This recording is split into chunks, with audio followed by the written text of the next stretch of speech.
There's quite an operation going on down there now. We have over 10,000 American service people that are involved in this operation, and at any given time, at least 8 warships. We also are flying bombers off the coast of Venezuela. Something is afoot, and the Trump administration is not sharing very many details with anyone, especially with Congress. According to the Constitution, U.S. President has the authority over the armed forces. That is largely without restriction unless in case of war, in which case Congress by a 2/3 majority needs to declare war. But Congress hasn't declared a war since World War II, leaving all military policy basically in the hands of the president unless and until Congress says otherwise. Now, in 1973, Congress did say otherwise, and they passed something called the War Powers Act that says within 48 hours of any commitment of American forces into a combat situation, the president has to brief Congress on the details and then withdraw all forces within 60 days unless the president applies and is approved for an extension. Anything beyond that requires the 2/3 majority by Congress to actually declare a military conflict. Every single president, including Trump 1 and Trump 2, has said that the War Powers Act is unconstitutional. But the War Powers Act was passed by a veto-proof majority over the objections of the president at the time. And so you have this conflict between the executive branch and the legislative branch. And it really means that the president still can do whatever he wants, so long as Congress does not act. And since 1973, we have not had a situation where 2/3 of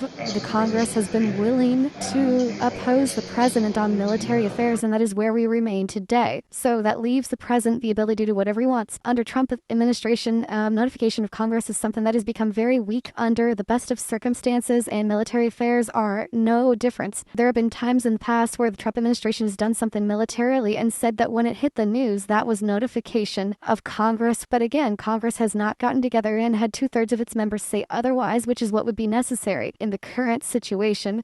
Members of the House Military Affairs Committees and the Intelligence Committees have basically been furious with the Trump administration, not just the Democrats, especially the Republicans, because the Trump people who have come in to brief them have basically provided no information and no proof that any of these ships were carrying drugs. Does that mean I think that the Trump administration is just blowing up random ships? No, because there's